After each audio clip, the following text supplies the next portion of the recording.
The town of Harmony Creek, Arizona, was a place where secrets came to die. Tucked away in the sun-bleached expanse of the desert, it was a final stop for lost souls and forgotten stories. For 5 years, Lena Petrova had been one of them. To the locals who frequented the Dusty Spoon Diner, she was just Lena, the quiet waitress who knew exactly how you liked your coffee and never wasted a word. That was the life she had built, a fragile fortress of routine and anonymity, and she guarded it with a stillness that most people mistook for shyness. They didn't see the truth. It was the coiled readiness of a hunted animal. Her secret was buried 3 feet deep in the hard-packed dirt beneath the floorboards of her small, rented bungalow. It was wrapped in oilcloth and sealed in an ammunition can. It wasn't money or jewels. It was a Kimber 1911 pistol with a custom pearl grip, and it was the only thing in the world that could either set her free or get her killed. The gun was a ghost, a constant, silent reminder of a night in Chicago, of screaming sirens, shattered glass, and a man whose face she still saw in her nightmares. A man named Roman. This morning, the diner hummed with its usual rhythm. The clatter of cutlery, the low murmur of conversations about cattle prices and the lack of rain, the sizzle of bacon on the griddle. Lena moved through it all like a phantom, her mind 1,000 miles away. Then the bell above the door chimed, and a man walked in who did not belong. He wasn't loud or flashy. In fact, his quiet was the most jarring thing about him. He was tall, around 40, with a lean, powerful build that his simple dark t-shirt and jeans couldn't hide. His hair was cut short, his jaw was firm, and his eyes, a startling, intense grey, swept the room once with a methodical precision that made the hairs on Lena's arms stand up. He wasn't looking for a menu. He was assessing threats, mapping exits, and cataloguing every face in the room. He was a predator, and Harmony Creek was not his natural habitat. He took a booth in the back corner, her section, the one with a clear view of both the front and back doors. Lena picked up a coffee pot, her heart a cold, heavy stone in her chest. For 5 years she had dreaded this moment, the moment when her past would finally walk through the door. She smoothed her apron, took a breath, and walked toward him, the perfect picture of a small-town waitress. "Coffee?" she asked, her voice a carefully practiced note of gentle indifference. The man looked up, and his grey eyes locked onto hers. There was no flicker of recognition, but there was an unnerving intensity, as if he could see straight through the cheap diner uniform and the name Lena stitched over her heart. "Please," he said, his voice a low baritone that seemed to vibrate in the air. "Black." As she poured, her hand was perfectly steady, a feat of sheer will. He watched her every move, not with the casual gaze of a customer, but with the focused scrutiny of a watchmaker examining a complex gear. He didn't speak again until she had placed a menu on the table. "You tie a good knot," he said, nodding toward the window. Lena froze for a fraction of a second. She followed his gaze to the canvas awning outside, which she had rolled up and secured that morning against the coming winds. The rope was tied off with a series of hitches she'd used without thinking. A taut line hitch, reinforced with a half-hitch backup. A knot designed to hold under extreme tension, a knot her father, a former Marine, had taught her. It was not a knot a diner waitress should know. "My dad was a sailor," she lied, the words tasting like ash in her mouth. It was a weak cover, but the best she could manage. The man's lips curved into a faint, knowing smile that didn't reach his eyes. "Sailors and soldiers," he murmured, almost to himself. "We learn the same useful things." He picked up the menu, breaking eye contact, but the message had been sent. He was testing her, probing the edges of her carefully constructed identity. The encounter left a tremor in her hands that she couldn't quell. For the rest of his meal, 2 eggs, bacon, and toast, which he ate with the same quiet efficiency he did everything else, she felt his eyes on her. She tried to lose herself in the morning rush, in the familiar dance of taking orders and refilling drinks. But a cold dread was seeping into her bones. The fortress was breached. When he was ready to leave, he placed a $20 bill on the table for a $10 check. Lena went to get his change, but when she returned, he was gone. The 20 was still there, but it was no longer flat. It had been folded into a complex, razor-sharp paper crane. It was precise, intricate, and utterly out of place. It was also a signal. In the world she had run from, it was a way of saying, "I see you." She stared at the paper bird, her blood turning to ice. It wasn't a question of if her past had found her anymore. It was a question of what it wanted. She crumpled the origami crane in her fist, the sharp edges digging into her palm. After 5 years of peace, the war had followed her to Harmony Creek, and she had a sickening feeling that the quiet man with the predator's eyes was only the beginning. The paper crane sat in the pocket of her apron all day, a constant, nagging reminder that her world was tilting off its axis. Every time the diner door opened, Lena's head would snap up, her body tensing for a threat that hadn't yet taken shape. The locals noticed her distraction. Sally, the diner's owner, and a woman with a heart as wide as the Arizona sky, placed a hand on her arm. "You all right, honey? You look like you've seen a ghost." "Just a headache," Lena murmured, forcing a smile. But Sally was right. She had seen a ghost of the life she'd fought so hard to bury. The real trouble started 2 days later. Sheriff Brody, a kind man whose biggest concern was usually kids tipping over mailboxes, came in for his afternoon coffee. He sat at the counter, his face etched with a weary seriousness she'd never seen before. "Got a strange bulletin this morning, Lena," he said, stirring his coffee. "State police, looking for information on a cold case from Chicago 5 years back. Armed robbery gone bad. Security guard ended up dead." Lena's fingers tightened around the coffee pot she was holding. She kept her back to him, pretending to wipe down the espresso machine, praying he couldn't see the color drain from her face. "They think one of the suspects might have passed through this part of the state," Brody continued, oblivious. "A woman. Name of Anya Petrova." Her real name. Hearing it spoken aloud in the safety of the diner felt like a physical blow. "They sent a picture, but it's old. Grainy security footage," he said, pulling a folded piece of paper from his shirt pocket. "Probably a dead end. Can't imagine anyone like that ending up in a place like Harmony Creek. Can I get a slice of that apple pie, Sal?" Lena didn't dare turn around. She could feel the photograph on the counter like a radioactive isotope, poisoning the air. She had done everything right. Changed her hair, her name, the way she walked and talked. She had starved herself into a thinner, sharper version of the girl in that photo. But a ghost is still a ghost, no matter how much it changes its form. That night, she couldn't sleep. The quiet man, the paper crane, Sheriff Brody's bulletin, it was all circling her, a tightening net.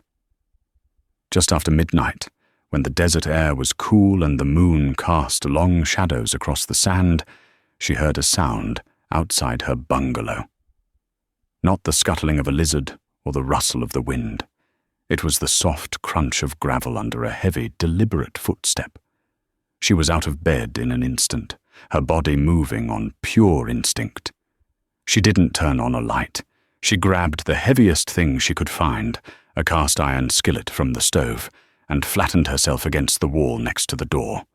Her heart hammered against her ribs, a frantic drumbeat in the suffocating silence. A soft knock came at the door. Not the loud banging of a police raid, but something more controlled, more dangerous. "Lena," a low voice said, the voice from the diner. "We need to talk. I'm not here to hurt you. My name is Julian Thorne." She remained silent, her knuckles white on the handle of the skillet. "I know you're in there," he continued, his voice calm and steady. "I also know about the Kimber 1911 buried under your floorboards, and I know you didn't pull the trigger." The words shattered her composure. He knew. He knew about the gun. No one was supposed to know about the gun. It was the one secret she had guarded with her life. "If you're not going to open the door," Thorne's voice came again, "at least look out your back window. You have other visitors." Her mind reeling, Lena crept to the small window in her kitchen. Peering through the blinds, she saw them. 2 men, sitting in a dark sedan parked half a block down the road, their silhouettes barely visible in the moonlight. They weren't cops. They had the patient, predatory stillness of wolves waiting for their prey to break cover. Fear, cold and sharp, pierced through her. Roman's men. It had to be. Slowly, her hands trembling, she walked to the front door and slid the deadbolt open. Julian Thorne stood on her porch, a tall shadow against the starry sky. He wasn't armed, at least not visibly, but his presence was more intimidating than any weapon. "How?" she whispered, her voice hoarse. "I've been hunting Roman Volkov for over a year," he said, stepping inside as she moved back. He didn't wait for an invitation. "One of my former teammates from the SEALs was investigating his money laundering operations. He got too close. Roman had him executed." The pieces began to click into place, forming a picture more terrifying than she could have imagined. This wasn't a cop. This was a man on a private war. "Roman's empire is built on a foundation of lies," Thorne continued, his grey eyes scanning her small, sparse home. "But his first big score, the one that gave him his seed money, was that heist in Chicago. It's the one loose thread in his entire history, and he's obsessed with tying it up." "What does that have to do with me?" Lena asked, though she already knew the answer. "He framed you for the guard's murder, but you got away with something he needs back. The gun.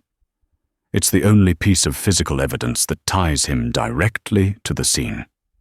His fingerprints are on the magazine. Forensics on the casing can trace it back to a batch of custom ammunition he used. It's the one thing that can bring his whole world crashing down. So you're here to take it," she said, a bitter resignation in her voice. "You want to arrest me." "I'm not a cop," he said, his gaze locking with hers. "And I don't want to take the gun. I want to use it. Roman is getting sloppy. He's paranoid about that gun.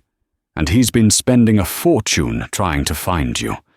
My informant inside his crew told me he finally got a lead that pointed to this state." "Your informant?" "He also told me Roman sent a team to retrieve the weapon," Thorne said, nodding toward the window. "Those men out there, they aren't here to ask nicely. Roman wants the gun, and he wants the only person who knows the truth about that night silenced permanently." Lena sank onto a wooden chair, the weight of it all pressing down on her. Her safe, quiet life was an illusion. She hadn't escaped. She had just been living in a cage with a longer leash, and now Roman was reeling it in. "I won't give you the gun," she said, her voice shaking but firm. "It's the only thing keeping me from a life sentence. It's my only leverage." "Your leverage is worthless if you're dead," Thorne countered, his tone devoid of sympathy. "Roman knows you're here. Those men are just the first wave. They're watching, waiting for you to make a mistake. Sooner or later, They will move on this house. Your life in Harmony Creek is over. It ended the moment I walked into that diner." He leaned against the counter, his arms crossed over his chest. He was right. She could feel it. The 5 years of borrowed time were up. "I have a plan," he said. "A way to use the gun to draw Roman himself out of the shadows. A way to end this for both of us. But I need your help. I need you to trust me." Trust him? He was a stranger who had torn her life apart in less than 48 hours. A soldier fighting a private war who saw her and her secret weapon as nothing more than assets to be deployed. But as she looked past him, through the window at the dark sedan, waiting patiently in the night, she knew he was also the only person standing between her and Roman's men. The choice wasn't really a choice at all. It was a question of which monster to run to when the other was at the door. The next few days were a blur of tension and paranoia. Lena went to work at the diner, moving through her shifts in a daze, every smile forced, every friendly conversation a monumental effort. She was acutely aware of being watched. The dark sedan was ever present, sometimes parked down the street, sometimes following Sheriff Brody on his rounds at a discreet distance. Roman's men were patient, professional. They were gathering information, waiting for the perfect moment to strike. Julian Thorne was a ghost. He didn't contact her again at the house. Instead, the communication was subtle, maddeningly indirect. A classified ad circled in the local paper, left on a table at the diner, with a time and a place. A payphone at a gas station 10 miles out of town. His methods were designed to avoid electronic surveillance, a clear sign of the level of enemy he was accustomed to fighting. "They're mapping your routine," he told her over the crackling line of the payphone, his voice low and urgent. "They know where you work, where you live. They're trying to determine if you have the asset on you or if it's stored somewhere. They won't move until they're certain they can get it." "The asset," Lena repeated bitterly. "You mean the gun that could send me to prison for life?" "It's the only thing keeping you alive right now," he countered. "Roman wants it intact. That's your advantage. My informant says Roman is getting impatient. He's on his way here himself." The news sent a fresh wave of terror through her. Roman, here, in Harmony Creek. The thought of his presence tainting the one place she had ever felt safe was unbearable. "What's your plan?" she asked, her voice barely a whisper. "We use the gun as bait. We set up a fake exchange. Make them believe you're willing to sell the gun for a new identity and a plane ticket out of the country. We lure them to a location of my choosing, an abandoned copper mine north of here. It's isolated, defensible. We take them down, and we get the evidence we need to dismantle Roman's entire network." "And what happens to me?" There was a pause on the line. "I give you my word," Thorne said. "I will not let you take the fall for this. The gun has Roman's prints. Once we have him, we'll make sure the evidence gets to the right people, along with your testimony. You'll be a witness, not a suspect."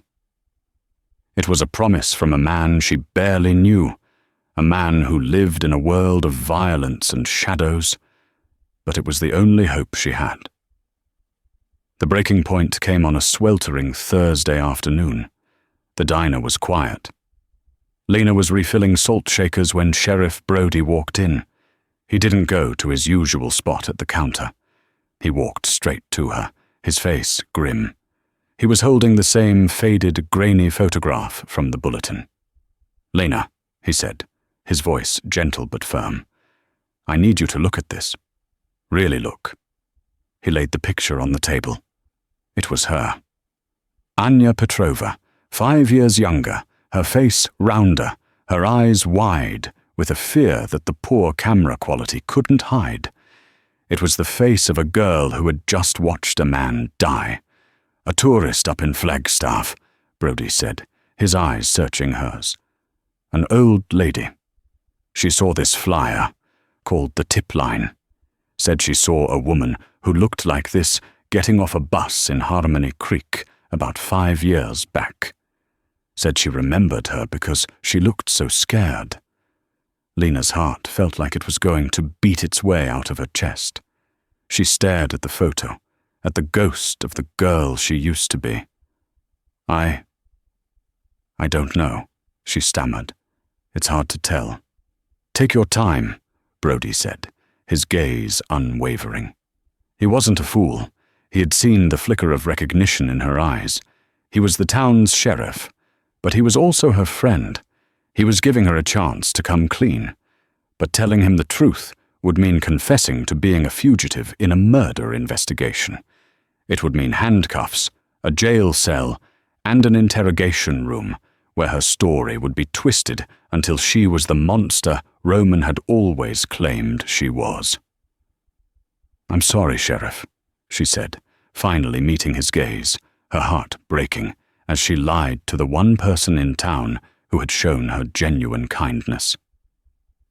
"I've never seen her before."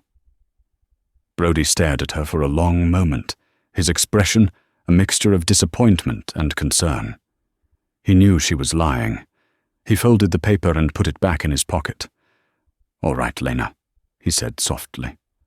"If you remember anything, you know where to find me." He walked out of the diner, leaving a profound silence in his wake.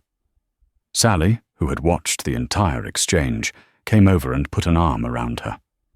"Whatever's going on, honey," she whispered, "you can tell me." But she couldn't. Involving Sally, involving Brody, would only put them in danger. Thorne was right. Her life here was over. It was time to dig up the gun. That night, she called Thorne from the payphone. "I'm in," she said, her voice devoid of emotion. "Tell me what I need to do." The plan was set in motion. Thorne, through his informant, leaked a message to Roman's crew. The girl was spooked. The cops were closing in. She was ready to sell the gun for $500,000 in cash and safe passage to Mexico. The exchange was to happen in 2 days, at midnight, at the abandoned Black Canyon mine. The night of the exchange, a thick, oppressive anxiety settled over Lena. This was it, the culmination of 5 years of running. She waited until well after dark before she went to her bungalow. She had to retrieve the gun. It was the one part of the plan that made her skin crawl. Carrying it, touching it again after all this time, felt like embracing a nightmare. She pulled up the loose floorboard in her bedroom closet, the wood groaning in protest. Her fingers brushed against the cold metal of the ammunition can. She lifted it out, the weight of it familiar and terrifying. Taking a deep breath, she unlatched the lid. The Kimber 1911 lay nestled in the oilcloth, its pearl grip shimmering faintly in the dim light from the window. It was a beautiful, terrible thing. The instrument that had destroyed one life and ended another. Her hand trembled as she reached for it. Suddenly, a floorboard creaked in the living room. Lena froze, her blood turning to ice. She wasn't alone. She hadn't heard a car, hadn't heard the door. "Looking for this?" A voice drawled from the doorway. She looked up, her heart stopping in her chest. It wasn't one of the men from the sedan. It was a different man, with cold, dead eyes, and a cruel smirk she recognized instantly from Thorne's files. He was one of Roman's top lieutenants, and in his hand he was holding a small, high-end digital camera. Behind him, another man stepped into the room, holding a silenced pistol.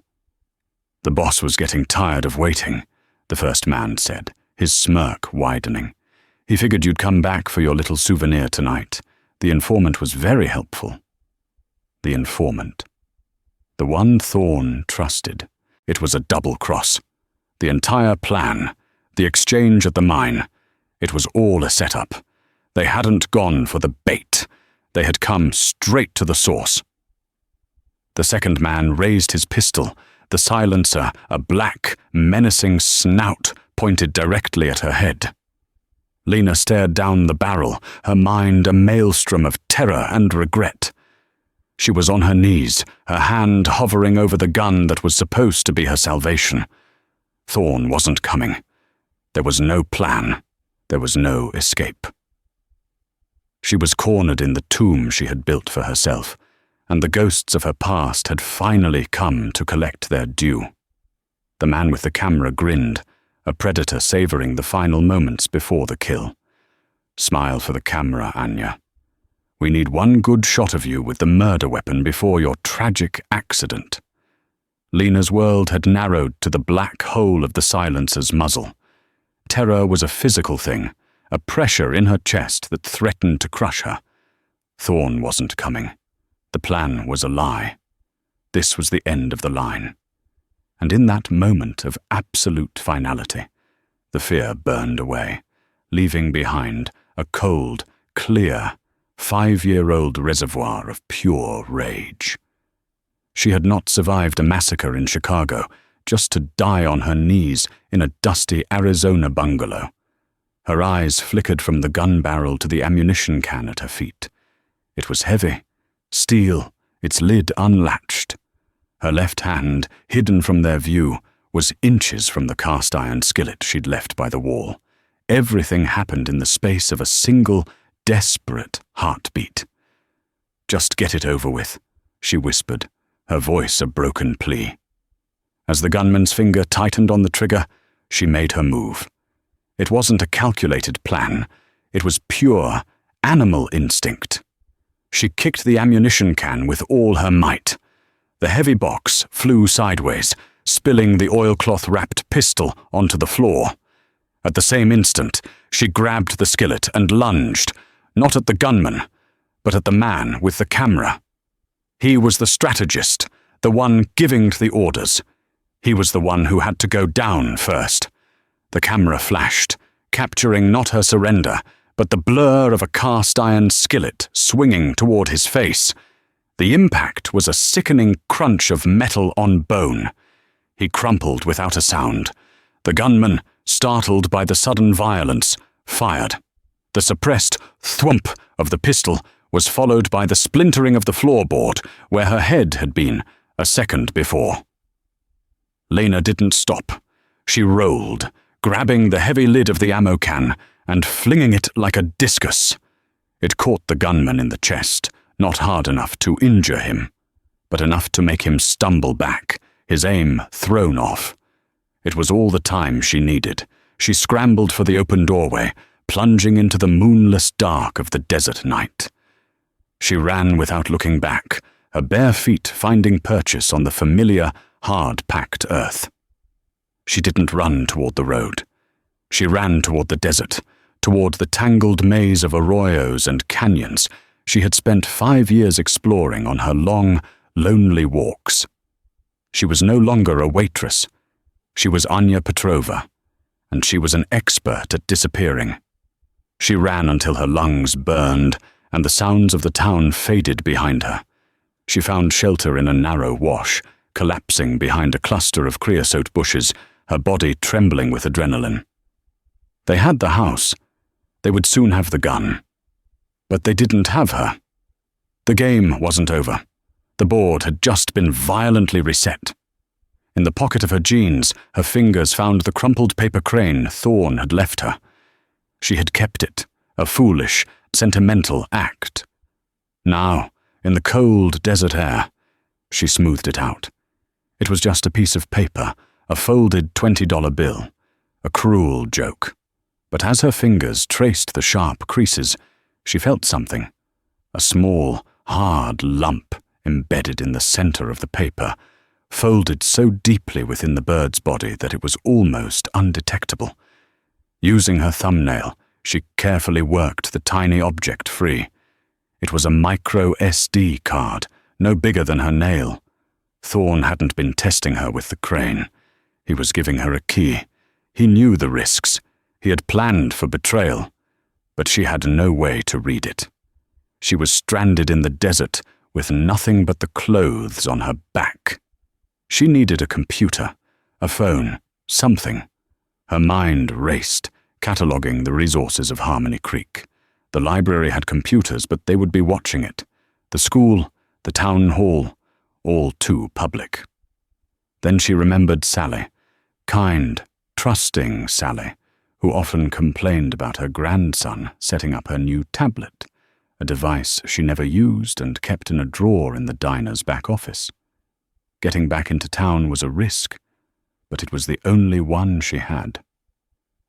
She waited until the first hint of dawn, when the sky turned from black to a deep, bruised purple.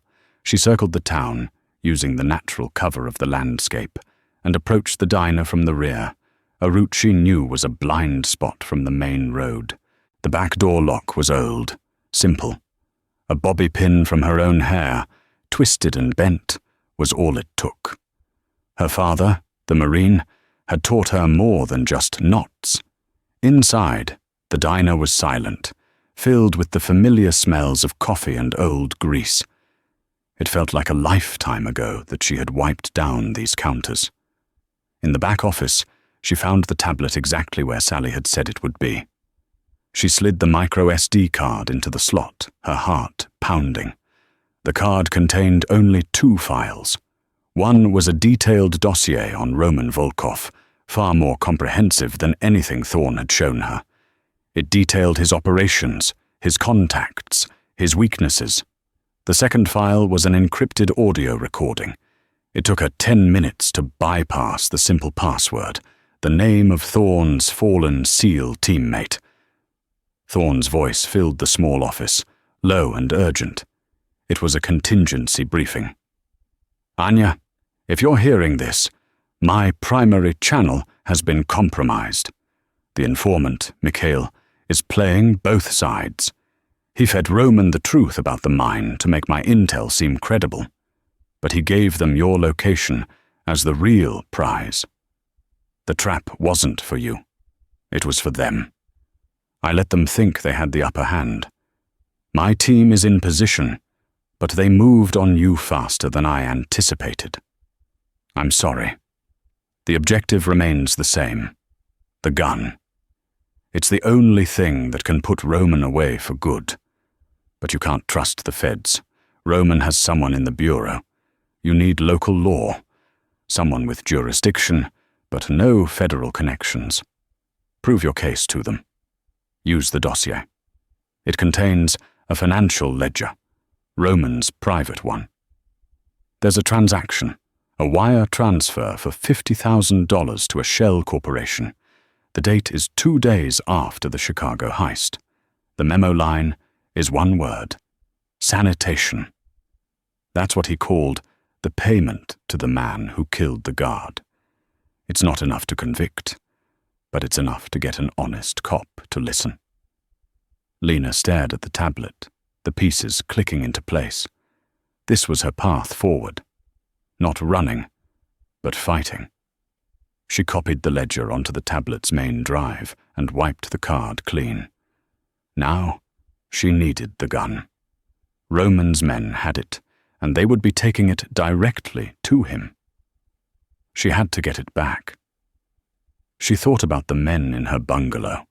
They were professionals, but they were also arrogant. They had believed she was a scared waitress. They would have searched the house, taken the gun, and reported their success. And their vehicle, the dark sedan, would still be there. People in Harmony Creek didn't notice parked cars. It was her only chance. She slipped out of the diner and made her way back to the bungalow, moving like a ghost through the pre-dawn quiet. The sedan was parked exactly where she'd last seen it. Peering through the window, she saw him, the gunman, slumped in the driver's seat, waiting. The man with the broken face was likely getting medical attention. One man. He was watching the house, probably assuming she'd be foolish enough to return for her things. He wasn't watching the car. She circled around to the passenger side, staying low. She pulled the bobby pin from her hair again. It took her less than 30 seconds to jimmy the lock. The soft click was lost in the whisper of the desert wind. She opened the door just a crack, slowly, silently, and slid inside.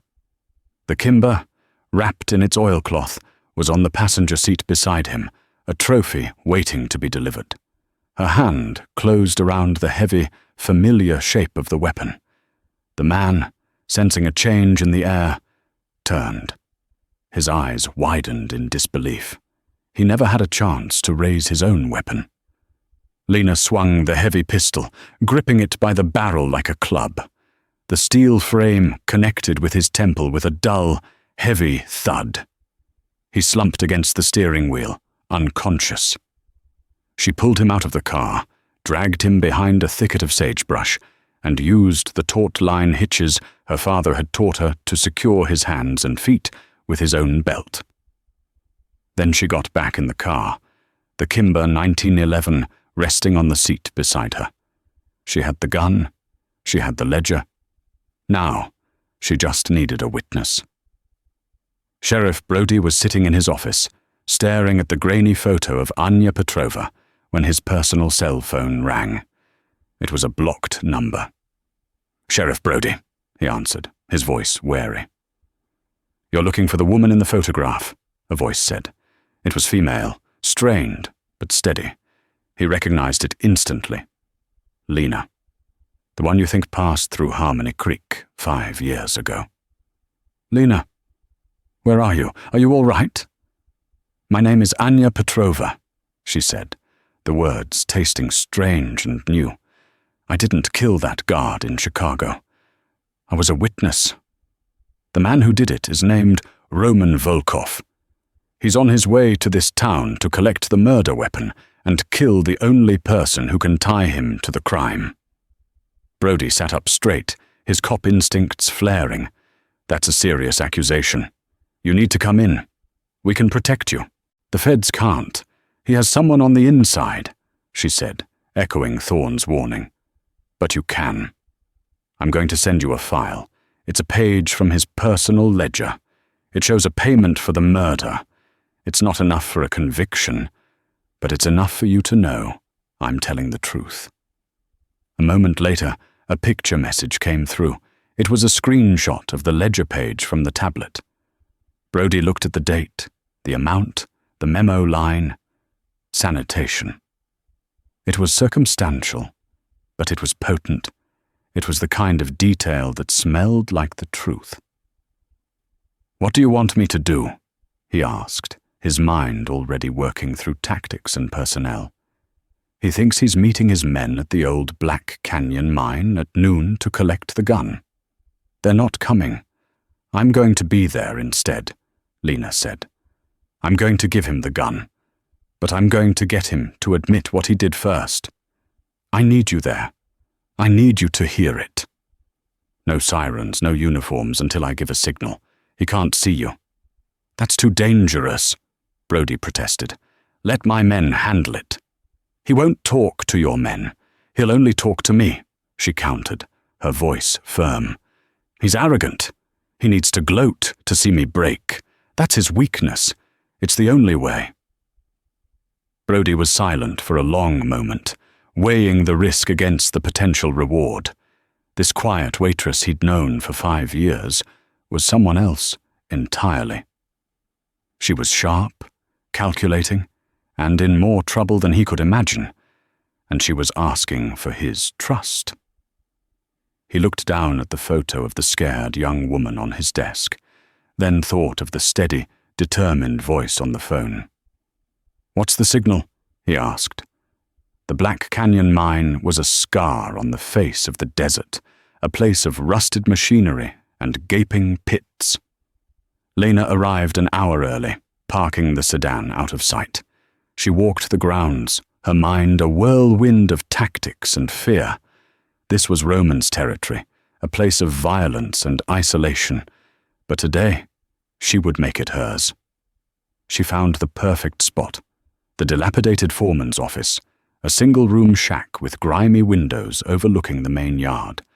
It offered a clear line of sight, but was cluttered enough to provide cover. She placed a small, battery-powered baby monitor, stolen from the local general store's back shelf, under a dusty desk, then concealed the receiver outside, tucked into a rock crevice 50 yards away, where Brody and his men could listen in. She sat down at the desk, the Kimber 1911 laid out before her, its pearl grip a stark contrast to the grime. She ejected the magazine. As Thorne had said, Roman's fingerprints would be all over it. She clicked it back into place. The weight of the gun was no longer just a symbol of her past. It was the instrument of her future. At precisely noon, a black helicopter descended from the sky, kicking up a storm of red dust. It landed in the center of the yard. Roman Volkov stepped out, flanked by 2 bodyguards. He was exactly as she remembered, impeccably dressed, his handsome face a mask of cold, predatory charm. He saw her through the window of the shack and smiled, gesturing for his men to stay back. This was a pleasure he wanted to savor alone. The door creaked open, and he stepped inside, his eyes immediately locking on the gun. "Anya," he said, his voice smooth as polished stone, "you've caused me a great deal of trouble. I have to admit, I'm impressed. I never thought you had it in you." "You taught me well, Roman," she said, her voice steady despite the frantic beating of her heart. "You taught me how to survive." "Survival is temporary," he countered, walking slowly toward the desk. "Loyalty is forever, a lesson you failed to learn." He glanced at the gun. "Is that it? After all these years, the ghost that's been haunting my sleep?" "It's all here," Lena said. "Just like that night. Your prints are still on the magazine, aren't they? You were always so careless when you were angry." His smile tightened. "Details. They only matter if someone is left to report them." He stopped a few feet from her. "I have to know. How did you get away from my men?" "They underestimated me," she said simply. "Everyone always has. That's been my greatest advantage." He chuckled, a low, humorless sound. "And now it ends. Give me the gun, Anya. I'll make it quick, a small mercy for old time's sake." This was the moment. She had to reel him in. "Before you do," she said, pushing the gun an inch closer to him, "I want to know why. Why framed me? I was loyal to you." Roman's arrogance swelled. He leaned against the desk, the picture of a king surveying his domain. "You weren't loyal. You were a tool, a beautiful, naive little tool. But that night, you saw my face. You saw me lose control. The guard, he was a hero. He wouldn't back down." Roman's eyes grew distant, reliving the moment. "I had to handle it myself, but that left a loose end. You. So I created a new story. The scared girl who panicked and fired. It was perfect. The police were looking for a terrified accomplice, not a ghost who knew how to disappear." 50 yards away, Sheriff Brody listened on the receiver, his knuckles white. He nodded to his 2 deputies, who had state police backup waiting just over the ridge. "So you paid someone to finish the job," Lena pressed, her voice a whisper, "to make sure the story stuck." $50,000, Roman gloated, unable to resist boasting of his own cleverness. "The best money I ever spent. It bought me an empire, and this gun," he reached for it, "is the final payment." "You're right," Lena said, her voice clear and strong. "It is." That was the signal.